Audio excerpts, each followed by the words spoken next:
8절에서 11절의 말씀을 우리가 한 절씩 교독하시겠습니다.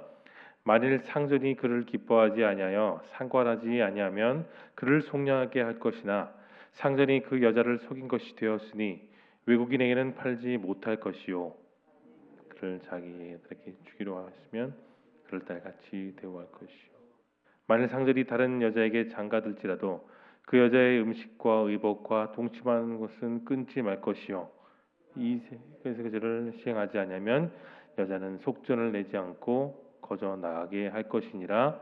아멘. 하나님께서는 오늘 모세를 통해서 이스라엘 백성들이 앞으로 영원히 지켜야 될 그 법에 대해 말씀을 설명하고 있습니다. 특별히 오늘 본문에 나오는 다양한 법들에 대한 내용들을 보시면 사회적인 법규로서 백성들이 지켜야 될 그 규례가 무엇인지를 소상히 밝히고 있어요. 동시에 구체적으로 히브리 종에 대한 법을 다루는 본문이 오늘 보면 전체의 내용이 되겠습니다. 내용 같이 1번을 보겠습니다. 히브리 종은 주인을 위하여 몇 년을 섬긴 후 자유인이 됩니까? 유대인 중에 그 유대인의 종을 사게 되는 경우가 있습니다. 만일 그 종을 사면 종된 사람은 주인을 위해 6년간 종으로 섬기기에 정해져 있습니다. 그리고 다음 해가 되는 7년째가 되면 자신의 몸값을 지불하지 않고 자유로운 신분이 될 것을 하나님께서 정해 주셨습니다. 2번입니다. 히브리 종이 자유를 거부하고 가족과 함께하기 위해서는 어떻게 해야 합니까? 자유의 몸이 되지 않겠다고 말하면 주인이 그를 재판장에게 데리고 갑니다. 그리고 문이나 문설주 앞으로 데려가 귀를 송곳으로 뚫어 죽을 때까지 주인을 섬기도록 명령할 수 있게 되었습니다. 영과 묵상을 봅니다. 하나님께서는 왜 종교적 율법보다 노예 제도에 관한 법규를 자세히 설명하십니까? 물론 히브리 민족 사회에 있어서 율법 준수는 자신의 목숨과 같이 중요한 겁니다. 지키면서 살아야 모든 것을 다 율법을 지키며 살아야 하나님의 심판을 피하고 또한 평안을 누릴 수 있죠. 그러나 하나님께서는 단순히 종교적인 사람, 율법적인 사람보다 하나님의 긍휼을 구하고 하나님의 뜻을 구하는 사람을 더 소중하게 여기셨습니다. 물론 교재에도 나오지만 히브리 사람들은 그들의 삶과 상황이 다 달라요. 부자도 있고 가난한 사람도 있는 법입니다. 경제적으로도 어렵고 빚을 진 사람들도 있는 것이죠. 그래서 어쩔 수 없이 자신의 아내 또는 자신 그리고 자녀들을 팔아 빚을 갚는 경우가 그 당시에도 여전히 빈번했다고 합니다. 안타까운 상황을 아셨던 하나님은 그래서 노예에 대한 법규를 수상하게 만들어 주신 것이죠. 이 법에는 여러분 하나님의 은혜를 살펴볼 수 있습니다. 깊으신 배려와 사랑이 잘 담겨진 법을 통해 유대인 모두가 예외할 것 없이 다 그 법을 지키도록 하나님 모세에게 법을 정해 주셨던 거예요. 아무리 빚이 있어도 또 종이 된다고 할지라도 정해진 6년의 기한을 넘기지 못하게 하셨고 또 7년이 되는 해에 그가 종으로부터 완전하게 자유가 되도록 하나님은 법을 정하셨던 겁니다. 사랑하는 성도 여러분, 하나님은 그런 분이십니다. 날카롭게 정의와 공의를 통해 재판장의 모습을 보여주시기도 하지만 그 내면을 보면 하나님의 사랑과 긍휼을 우리에게 보여주십니다. 하나님이 택하신 백성들을 정말 하나하나 긍휼의 마음, 아버지의 마음, 자식의 사랑을 보여주는 그런 모습을 보여주시죠. 배려하시고 은혜와 긍휼로서 그들의 백성들에게 인격적인 삶을 살도록 허락하신 삶이 바로 이 영과 묵상의 포인트가 되겠습니다. 4번 느낀 점을 봅니다. 종일지라도 인간의 존엄성을 지킬 수 있도록 선택권을 주시며 약자를 배려하는 하나님의 말씀 속에서 여러분 무엇을 느끼십니까? 우리가 읽진 않았지만 출애굽기 33장 19절에 그런 말씀이 있어요. 긍휼히 여기는 자에게 긍휼을 베푸시느니라. 우리 하나님은 긍휼의 하나님이십니다. 흔히 긍휼의 말은 여러분 자비, 사랑으로 대체해서 표현하기도 합니다. 그런데 긍휼로 번역된 이 히브리 말의 원어는 창자의 어근과 똑같아요. 하나님의 마음은 그 자식에 대한 어머니의 애끓는 마음, 애끓는 심정과 정말 똑같습니다. 자식을 무엇보다도 사랑하시고 그 사랑하는 자녀들을 키우는 어머니의 심정을 정말 훨씬 뛰어넘는 아버지의 심정, 그게 긍휼이고 헤세드이라고 할 수 있습니다. 여러분과 제가 인생을 살아오면서 하나님께 받은 긍휼이 무엇인지를 한번 곰곰이 생각해 보신다면 아무리 두꺼운 책이라고 할지라도 우리는 그 받은 사랑, 은혜, 긍휼을 다 적어도 모자랄 겁니다.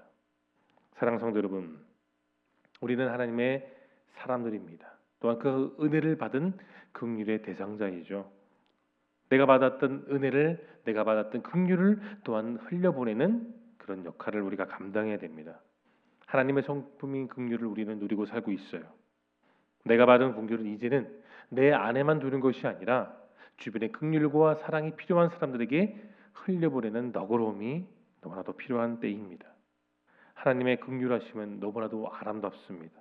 그분의 주권과 그분의 공의와 그분의 거룩과 긍휼을 이루는 것이, 그게 바로 오늘 본문에 나와 있는 하나님의 사랑이죠. 얼마나 불가사의한 겁니까? 하나님의 사랑을 우리는 다 이해할 수도 없고 그 깊이를 다 깨달을 수 없을 만큼 하나님 오늘도 우리에게 이 본문에 나와 있는 긍휼을 우리들에게도 베푸시기를 원하세요. 우리 허물에 대해서 우리를 심판한 이유가 충분히 있으시지만 하나님 우리를 심판하는 것이 아니라 정죄하는 것이 아니라 오늘도 우리를 그 긍휼과 사랑으로 안아주십니다. 용서로 충분한 긍휼의 사랑을 우리에게 이미 베풀어 주신 것이죠. 긍휼은 하나님이 불쌍한 자에게 베푸시는 가장 적극적인 사랑의 표현입니다. 하나님이 깊은 어려움에 잠긴 우리들에게 평안을 주시기 위해 그분은 우리에게 그 사랑을 주시고 또 우리는 그 긍휼 속에 오늘 하루를 살아간다는 이 사실을 여러분 기억할 수 있길 바랍니다. 적용을 보겠습니다. 내가 하나님을 너무 사랑해서 스스로 종이 돼 섬기고 있는 영역은 무엇입니까? 오늘 본문에 나온 히브리 종은 자유인이 되거나 아니면 죽을 때까지 평생 그 주인을 섬기는 두 가지 규례가 나와 있어요. 사람 대 사람으로서 주인으로부터 모든 빚을 갚고 자유한 삶을 사는 것이 어쩌면 더 지혜롭고 현명할 수도 있을 겁니다. 그런데 여러분, 히브리 종이 어떤 주인을 만나냐에 따라 그의 인생은 달라집니다. 사랑하는 성도 여러분, 우리는 마태복음 8장을 알고 있습니다. 그 8장을 보면 가버나움에 살고 있는 한 백부장의 이야기가 나와요. 백부장은 분명히 로마 장교 출신으로서 예수님을 모르고 하나님을 믿지 않는 이방인인 것은 분명합니다. 예수님을 전혀 만나보지 않았던 사람인데 어느 날 주님께서 가버나움에 오셨을 때 백부장이 주님 앞에 나아가죠. 간구합니다. 뭐 어떤 권세를 달라고 하거나 높은 지위를 달라고 하는 것이 아니라 자신의 수하에 한 종이 있는데 지금 너무나도 아파 중풍병에 걸렸는데 하나님 주님께서 말씀만 하시면, 정말로 중요한 포인트는 바로 주님께서 말씀만 하시면 저의 종이 낫겠다는 말을 하죠. 그래서 마태복음 8장 8절에 이렇게 나와 있습니다. 백부장이 대답하여 이르되 주여 내 집에 들어오심을 나는 감당하지 못하겠나이다. 다만 말씀만 하옵소서. 그리하시면 제 하인이 낫겠사옵나이다. 얼마나 대단한 믿음인가요? 주님을 전혀 만나보지도 않았고 예수님의 말씀을 들어보지도 않았던 이방인이었지만 그는 주님을 만났을 때 강한 믿음이 발동되어 그렇게 신앙 고백을 했던 겁니다. 주님의 백부장의 그 깊은 마음을 보셨어요. 이보다 더 나은 믿음을 가진 유대인들을 본 적이 없다고까지도 예수님은 그렇게 고백하셨습니다. 그리고 그에게 집으로 가라고 하셨으며 가는 도중에 중풍병 걸렸던 그 주인의 종이 깨끗하게 치유된 그 마태복음 8장의 내용을 우리는 기억합니다. 여러분, 백부장은 주인이었지만 종을 정말 진심으로 사랑했습니다. 그의 생명을 소중하게 여기고 긍휼의 마음을 베풀었던 거예요. 예수님의 백부장의 마음을 넘어서는 그 사랑과 긍휼을 우리 역시 베풀고 살아가기를 소망하십니다. 하나님의 아들 되신 주님께서는 백부장이 하지 못한 그 일을 하셨어요. 자신을 죽이고 자신을 희생하심으로 진짜 사랑이 무엇인지, 진짜 긍휼이 무엇인지 그 십자가 위에서 모든 사람이 볼 수 있도록 증거하셨던 겁니다. 우리 역시 주님을 사랑합니다. 자원하는 마음속에 믿음이 생겼고요. 그 믿음으로 우리는 우리의 사랑하는 교회를 섬기고 있습니다. 교회를 섬기는 데 있어서 힘들 때마다 안타까울 때마다 그 주님을 바라볼 수 있기를 바랍니다.